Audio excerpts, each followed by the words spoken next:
Hello दोस्तों, आप सभी का हमारे यूट्यूब चैनल डीके पाठशाला में स्वागत है। तो दोस्तों, जैसा कि आपने थंबनेल देख लिया होगा, क्योंकि दोस्तों मैं वीडियो बनाना चाहता नहीं था, लेकिन बहुत सारे बच्चों के सवाल आ रहे हैं मेरे पास कि सर यूपी ट्रिपल के बारे में बताइए।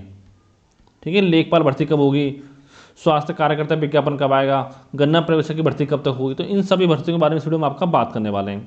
पहले दोस्तों आपको एक चीज़ बता दूँ, ठीक है दोस्तों, वीडियो में इसलिए नहीं बना रहा हूँ यूपी ट्रिपल संबंधित, क्योंकि दोस्तों खुद यूपी ट्रिपल को नहीं पता है कि हमको कौन सा एग्जाम कब कराना है, कौन सा फॉर्म कब निकालना है। ठीक है, अगर देखा जाए पूरे यूपी का तो सबसे वाहियात जो आपका आयोग है वो आपका यूपी ट्रिपल आयोग है। मुझे केवल ये समझ नहीं आता है जो यूपी ट्रिपल आयोग के चेयरमैन हैं, अध्यक्ष हैं, उनको सैलरी किस बात की दी जाती है। ठीक है, और जहाँ तक लगता है उनको सैलरी इसी बात की दी जाती है कि जितना हो सके भर्ती को लटकाया जाए, जितना लेट किया जाए उतना सही है। ठीक है, पहले उन्होंने बोला था कि पीटी करेंगे जिससे भर्ती प्रक्रिया में आपको तेज़ी आएगी, तो कोई तेज़ी नहीं आई। आपके पास आपका एग्जाम लेने में इन्होंने तेज़ी दिखाई थी पीटी का, जो कि आपका 24 अगस्त को ले लिया था। उसके बाद दोस्तों देखा जाए तो आयोग एकदम शांत बैठा हुआ है। अब दोस्तों बात करते हैं एक एक सारे भर्ती के बारे में बात करते हैं। पहले बात करते हैं हम स्वास्थ्य कार्यकर्ता की। जैसे दोस्तों बताया था आपको, इसकी आपकी 9,212 पदों पर आपकी भर्ती होने वाली है स्वास्थ्य कार्यकर्ता की। ठीक है, आपको पता होगा 7 नवंबर को इसका आपका सिलेबस जारी किया गया था सिलेबस, लेकिन दोस्तों आज आपका 26 नवंबर हो गया, यानी लगभग आपके 20 दिन हो गए सिलेबस को जारी किए हुए। लेकिन अभी दोस्तों इसके विज्ञापन के बारे में कोई अता पता नहीं है कि इसका विज्ञापन कब आएगा, कब इसकी परीक्षा होगी। ठीक है, अगर देखा जाए दोस्तों तो इस महीने तो आपका लगभग निकल ही गया। तो जो आपका विज्ञापन अगर आपका दिसंबर में आता है तो ये मांग चलिए आपका इस वर्ष तो आपका एग्जाम नहीं होगा स्वास्थ्य कार्यकर्ता का। ठीक है, आपको पता होगा इसमें आपके लिए केवल महिलाओं के लिए है ये भर्ती स्वास्थ्य कार्यकर्ता की, जिसमें आपके पास एनएम का सर्टिफिकेट होना चाहिए। ठीक है, अगर इसको आपको अप्लाई करना है तो।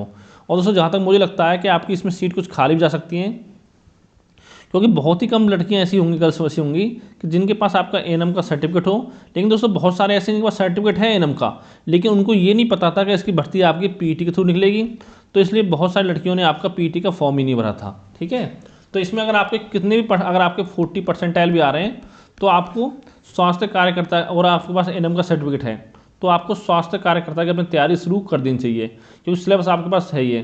ठीक है, तो ये तो दोस्तों बात होगी स्वास्थ्य कार्यकर्ता की, क्योंकि इस वर्ष तो आपकी भर्ती होने वाली है नहीं कंप्लीट।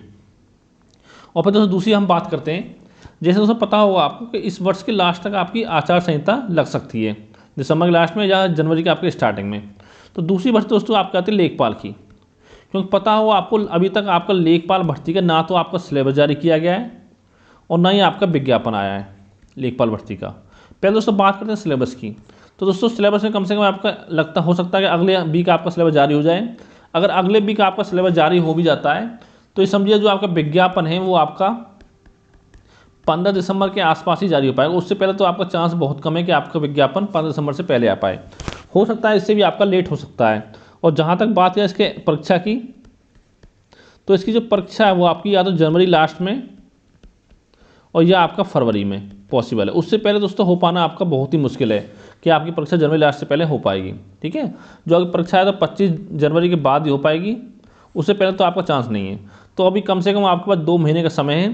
तो जिन बच्चों ने आपका लेखपाल की तैयारी करो तो अपनी तैयारी लगातार अच्छे से करते रहें, क्योंकि समझ लो इससे पहले आपकी 2015 में भर्ती आई थी लेखपाल की, तो आपको 6 साल तो ऑलरेडी हो चुके हैं। तो अगली भर्ती जो आपकी आएगी तो हो सकता है कि आप पता नहीं कहाँ हो 6 साल बाद।